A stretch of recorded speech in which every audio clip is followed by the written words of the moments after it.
So what does a teacher do? Now, if you look at the word teacher and break it into three parts and then expand each of those parts into three distinct words, you realize that when you're a teacher, you torch Earth's cherish. Now, why in the world would you want to do that? Well, the problem with students is not ignorance, it is knowledge. The students believe they already do know, and until you, as the teacher, go in and destroy what they think they know, there's no reason to learn anything new. We also know that in the Garden of Eden, we ate from the tree of the knowledge of good and evil. So we're all now born into the delusion that we already know what is good and what is evil. So until that pre-existing knowledge is destroyed, there will be no learning. Now, human beings attempt this by destroying earthly things. They'll burn books or put people in prison or even commit murder, but none of those strategies actually destroys knowledge itself. So as a teacher, you don't torch Earth, you torch Earth's cherish. Now, what does Earth cherish? Earth cherishes a spiritual source of knowledge. It was the Creator who is the spiritual source of knowledge that brought all things into existence. At the end of the 7 days, though, the Creator turned creation over to the rule and care of human beings. So we then took the role as the spiritual source of knowledge.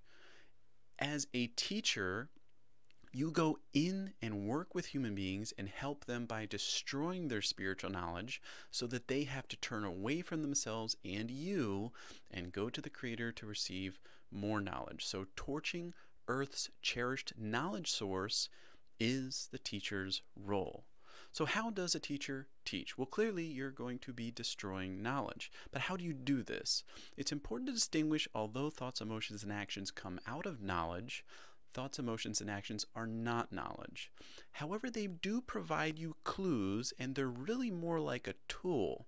So if you see the actions of the student, and you kind of use that as a microscope, and then you align the emotions of the student, and then you kind of perceive the thoughts of the student. If you can line the thoughts, emotions, and actions up and focus each, you start to be able to see into the soul and get an idea of what's going on at the knowledge level. And you'll notice as you do this, students get very uncomfortable.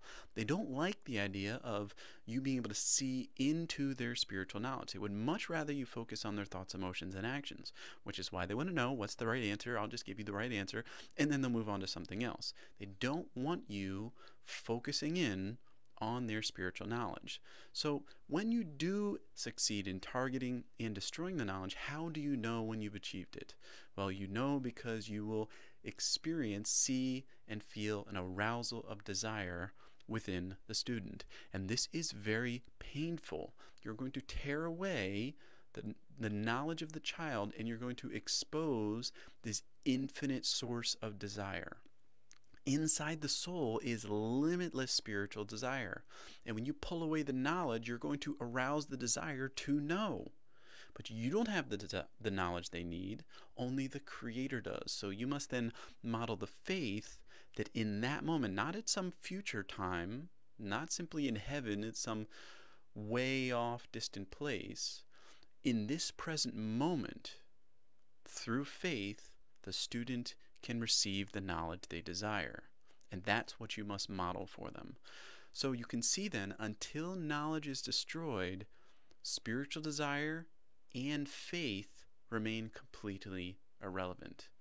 So then we need to think, why even go through this process? Why does a teacher teach?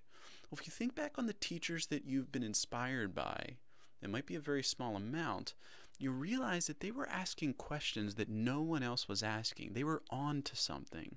What were they on to? They were exposing something uniquely ignorant. They were exploring something that the world didn't even know that it was ignorant of. And this is a very rare trait. Very few human beings are willing to go in and expose unique ignorance. And a truly great teacher will realize there's plenty of unique ignorance to go around. So they'll expand it and they'll say to their students, come in with me. They don't just simply give their students a bunch of question and answers to answer things that are already known. They're in this realm of ignorance and they're saying to their students, come with me. Let's explore what is unknown, and that's very exciting to students. But there's more here too. The teacher doesn't simply just expose unique ignorance or expand it.